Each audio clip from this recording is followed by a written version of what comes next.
అనగనగా ఒక అందమైన అడవిలో ఒక చిన్న కోతుల కుటుంబం జీవించేది. వారి పేర్లు అంజమ్మ, కపిలయ్య. అంజమ్మ ఎప్పుడూ తన పిల్లల్ని ప్రేమగా, జాగ్రత్తగా చూసుకునేది. కపిలయ్య పిల్లలతో ఆడుకుంటూ వారిని కాపాడుతూ ఉండేవాడు. వారిద్దరు పిల్లలు ఎప్పుడూ నవ్వుతూ, చెట్లపై ఊగుతూ, ఆడుతూ పాడుతూ ఉండేవారు. వాళ్ళొక పెద్ద మర్రి చెట్టు మీద నివసించేవారు. చుట్టూ చిలుకలు, సీతాకోక చిలుకలు, పూల సువాసనలతో ఆ అడవి అంతా అందంగా మెరిసిపోయేది.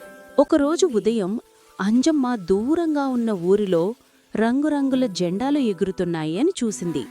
అప్పుడు ఆనందంగా కపిలయ్యతో, "ఆ ఊర్లో జాతర జరుగుతుంది, వెళ్ళి చూద్దాం" అన్నది. ఆ జాతరలో పిల్లలు ఆనందంగా డాన్స్ చేస్తూ బలూన్స్తో ఆడుకుంటున్నారు. కొన్ని అరటిపళ్ళు కొనుక్కుని అంజమ్మ కుటుంబం జాతరలో తిరుగుతూ ఆనందంగా గడిచింది. అలా సాయంత్రం అయిపోయింది. వాళ్ళు సంతోషంగా తిరిగి అడవికి బయలుదేరారు. అలా నడుస్తుండగా నెమ్మదిగా ఆకాశం మారింది. సూర్యుడు అస్తమించి చంద్రుడు ఆకాశంలో మెరిశాడు. అడవి చీకటిగా మారింది. పక్షులు తమ గూళ్లకు వెళ్ళిపోయాయి. కపిలయ్య చుట్టూ చూసి అంజమ్మతో అన్నాడు, "చాలా చీకటవుతోంది అంజమ్మ, ఈ రాత్రి ఇక్కడే ఉండిపోదాం, ఉదయం లేచి ఇంటికి వెళ్దాం." అలా వెతుకుతుంటే ఒక పెద్ద గుహ కనిపించింది. ఆ చిన్ని కోతులకి బాగా నిద్ర వచ్చింది. అన్నీ బాగానే ఉన్నాయి అని అనుకునేలోపే హఠాత్తుగా అంజమ్మ ఒక్కసారిగా చూసింది. ఆ గృహలో చాలా ఎముకలున్నాయి. "వామ్మో, ఇది సింహం గుహలో ఉంది" అంది. కపిలయ్య చెవిలో అంజమ్మ నెమ్మదిగా చెప్పింది, "మనమిక్కడి నుండి వెంటనే వెళ్ళిపోవాలి." అప్పుడే గుహ ప్రవేశం దగ్గర ఒక నీడ కనపడింది. సింహం తిరిగి తన గృహలోకి ఆవలిస్తూ ఒళ్ళు విరుచుకుంటూ వస్తుంది. అంజమ్మ చాలా భయపడుతూ ఇప్పుడేం చేయాలి అనుకుంటుంది.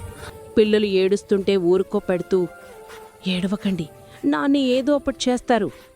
అప్పుడు కపిలయ్య గట్టిగా ఊపిరి పీల్చుకుని పెద్ద గొంతుతో అరిచాడు, "పిల్లలు, ఏడవకండి, ఈరోజు సింహం కోసం వేచి చూద్దాం, రాగానే పట్టుకుని తినేద్దాం."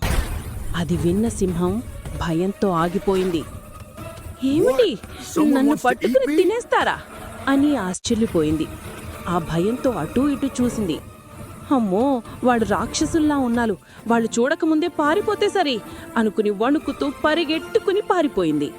దారిలో సింహం తన స్నేహితుడు పులిని కలిసింది. పులి నవ్వుతో అడిగింది, "ఎందుకలా దయ్యాన్ని చూసినట్టు భయపడుతున్నావు?"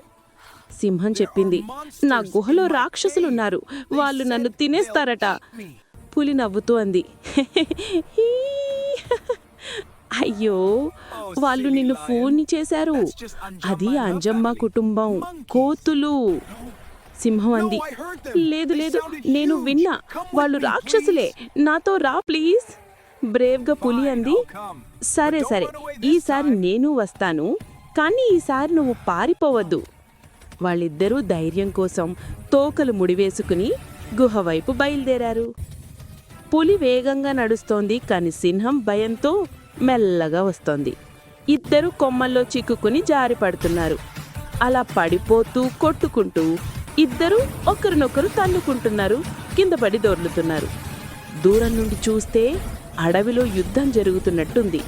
అది చూసి అంజమ్మ, కపిలయ్య వాళ్ళ పిల్లలు నవ్వుకుంటున్నారు. మెల్లగా సూర్యుడు ఉదయించాడు. అంజమ్మ, కపిలయ్య కుటుంబం నిద్రలేచి గుహ నుండి బయటకు వచ్చాయి. అలా ప్రశాంతమైన అడవిలో నడుస్తూ వెళ్తుండగా ఒక్కసారి అంజమ్మ, కపిలయ్య వెనక్కి తిరిగి చూశారు. అప్పటికింకా పులి, సింహం కింద పడుకుని గురక పెడుతున్నాయి. అది చూసి అంజమ్మ నవ్వుతూ అంది, "చూసారా, ధైర్యం ఎంత బలమిస్తుందో." అందరూ నవ్వుకున్నారు. అలా మళ్లీ జాతర వైపు బయలుదేరారు. అప్పుడే డ్రమ్స్ వినిపించాయి, డమ్ డమ్ డమ్. వాళ్ళు నృత్యం చేస్తూ పళ్ళు తింటూ ఆనందంగా వాళ్ళ ఇంటికి తిరిగి వెళ్ళిపోయారు. అడవి మళ్ళీ చాలా ప్రశాంతంగా మారింది. ఈ కథ నుండి మనం ఏం నేర్చుకోవాలి? మనకి ఎప్పుడైనా భయం వేసినప్పుడు గట్టిగా ఊపిరి పీల్చుకుని ప్రశాంతంగా ఆలోచించాలి. ఎందుకంటే ధైర్యం, తెలివి ఉంటే మనం ఎంత పెద్ద సమస్య అయినా పరిష్కరించగలం. ఆ రాత్రి అంజమ్మ, కపిలయ్య వాళ్ళ పిల్లలు తమ మర్రి చెట్టుకి పైన చంద్రుణ్ణి నక్షత్రాల్ని చూస్తూ హాయిగా పడుకున్నారు.